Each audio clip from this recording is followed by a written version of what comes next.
नमस्कार भक्तांनो, श्री स्वामी समर्थ. 17 मे पासून अधिक ज्येष्ठ महिन्याला सुरुवात झालेली आहे आणि 15 जूनपर्यंत हा अधिक महिना म्हणजेच धोंड्याचा महिना असणार आहे. अधिक महिन्यालाच मलमास, पुरुषोत्तम मास असे सुद्धा म्हटले जाते. अधिक महिन्याचे स्वामी हे श्रीहरी विष्णू आहेत. स्वतः श्रीहरी विष्णूंनी अधिक महिन्याला पुरुषोत्तम हे नाव दिलेलं आहे. अधिक महिन्यामध्ये पूजापाठ, व्रतवैकल्ये, उपासना, अनुष्ठाने, पारायणे, दानधर्म केल्याने अधिकाचे फळ प्राप्त होत असते. 3 वर्षातून एकदा हा अधिक महिना येत असतो आणि या अधिक महिन्यामध्ये आपण बऱ्याच गोष्टी पारंपरिक पद्धतीने करत असतो. जसं की या अधिक महिन्यात लोक जावयांना धोंडे जेवण केलं जातं, जावयाचा मानपान केला जातो. आई आपल्या मुलीला जोडवी करत असते आणि विवाहित मुलगी सुद्धा आपल्या आईची ओटी भरत असते. त्याचप्रमाणे सौभाग्यवती महिला ह्या अधिक महिन्यामध्ये नवीन जोडवी करत असतात. जुन्या जोडव्यांमध्ये भर घालून ही नवीन जोडवी केली जातात. त्याचप्रमाणे अधिक महिन्यामध्ये सुवासिनी पूजन, सौभाग्यवतींचा मानपान याला सुद्धा तेवढेच महत्त्व आहे. या अधिक महिन्यामध्ये अधिक महिना संपेपर्यंत एकदा तरी आपल्या नंदेला सुद्धा आपल्याला एक वस्तू द्यायची आहे, ज्यामुळे विष्णूसह माता लक्ष्मीचे आशीर्वाद आपल्याला प्राप्त होतील. आपल्या घरामध्ये सुख समृद्धीमध्ये वाढ होईल. आपल्याला अखंड सौभाग्याची प्राप्ती होईल. जर आपल्याला नणंद नसेल किंवा नणंद जी आहे तर ती अविवाहित आहे, कुमारी आहे, मग तिला कोणती वस्तू द्यावी आणि नणंद नसेल तर आपण काय करावे याची संपूर्ण माहिती आपण आजच्या या व्हिडिओमध्ये पाहणार आहोत.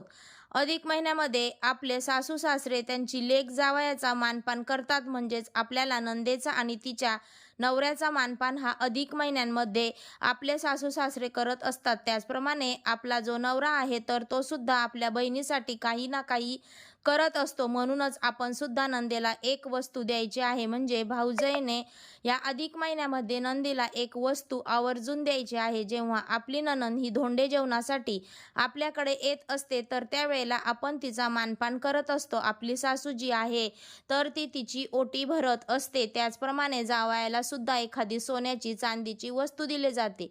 आपण निरंजन जे आहे ते देत असतो. तसेच 33 अनारसे, वाण जे आहे ते सुद्धा जावयाला दिलं जातं आणि भाऊजईने सुद्धा या वेळेला आपल्या नंदेला एक वस्तू जी आहे तर ती द्यायची आहे. आता काय आहे, कारण जर आपल्या जावयाचा मानपान करणे शक्य नसेल, कारण काही घरांमध्ये अधिक महिन्यांमध्ये जावयाचा मानपान जो आहे तो काही कारणाने केला जात नाही, तर अशा वेळेला सुद्धा आपण नंदेला बोलवू शकतो आणि तिला जी वस्तू आहे ती देऊ शकतो. ज्या दिवशी आपल्या नंदेला ही वस्तू द्यायची आहे त्या दिवशी आपल्याला सकाळी लवकर उठायचं आहे, त्यानंतर स्नान करायचं आहे, स्वच्छ वस्त्र परिधान करायचे आहेत, आपला उंबरठा, मुख्य दरवाजा स्वच्छ करायचा आहे. शक्य असेल तर आपल्याला छान अशा रांगोळीने मुख्य दरवाजे काढायचे आहे.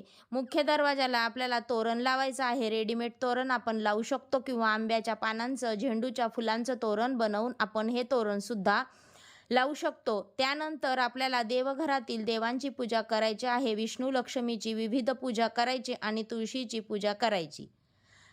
आणि त्यानंतर जेव्हा नणंद आपल्या घरी येईल तर त्यावेळेला तिला ही वस्तू द्यायची. आता तर मग आपल्याकडे धोंडे जेवणासाठी आपले नणंद आल्यानंतर आपल्याला ही वस्तू द्यायची असेल तर काय करायचं आहे, जेव्हा ती घरी येईल, म्हणजे आपली नणंद जी तिचा नवरा जेव्हा आपल्या घरी येतील तर त्यावेळेला आदराने स्वागत करायचं आहे. लक्ष्मीनारायण समजून आपल्याला त्यांचा मानपान करायचा आहे. आपली जी सासू सासरे आहेत ती नंदेची ओटी भरेल.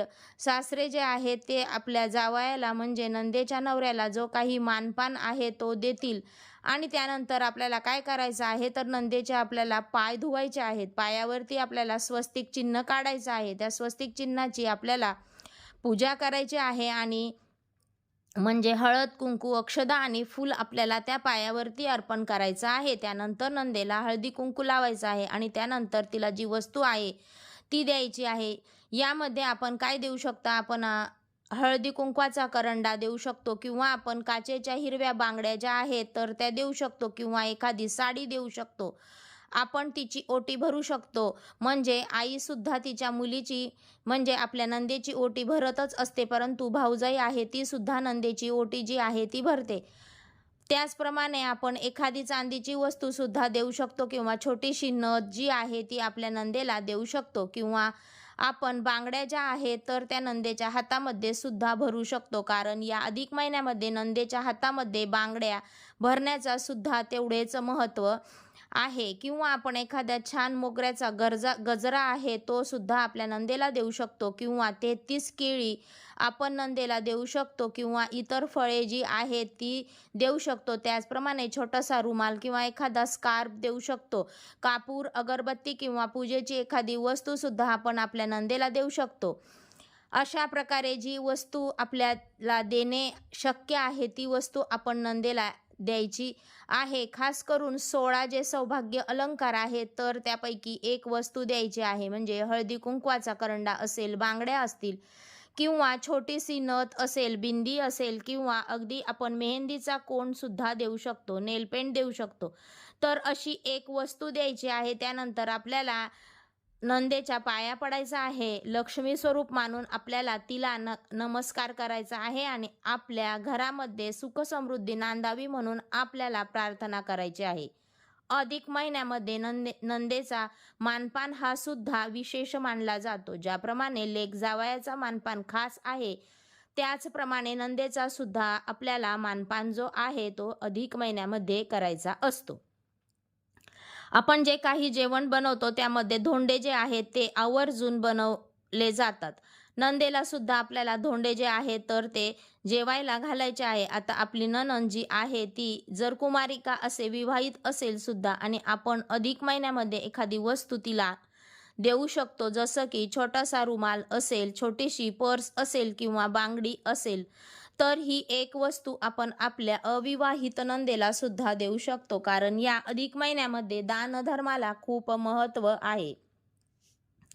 त्यामुळे आपण अन्नदान, वस्त्रदान, त्याचप्रमाणे दीपदान या गोष्टी अधिक महिन्यामध्ये करत असतो. आणि आपण नंदेचा जो मानपान करतो तर तो म्हणजे आपल्या लक्ष्मीचा मानपान करायचा असतो. एखाद्या सौभाग्यवतीचा आपण जसा मानपान करतो किंवा आपण या अधिक महिन्यामध्ये सुहासिनी पूजन करतो, 1, 5, 7, 11 किंवा 33 सुवासिनी ज्याप्रमाणे पूजन करतो त्याचप्रमाणे आपल्याला नंदेचा सुद्धा मानपान करायचा आहे. आणि धोंडे जेवणासाठी जेव्हा आपण घराचे लेक जावई म्हणजेच आपली नणंद आणि तिचा नवरा जेव्हा आपल्याकडे येईल त्यावेळेला सुद्धा आपण नंदेला ही वस्तू देऊ शकतो.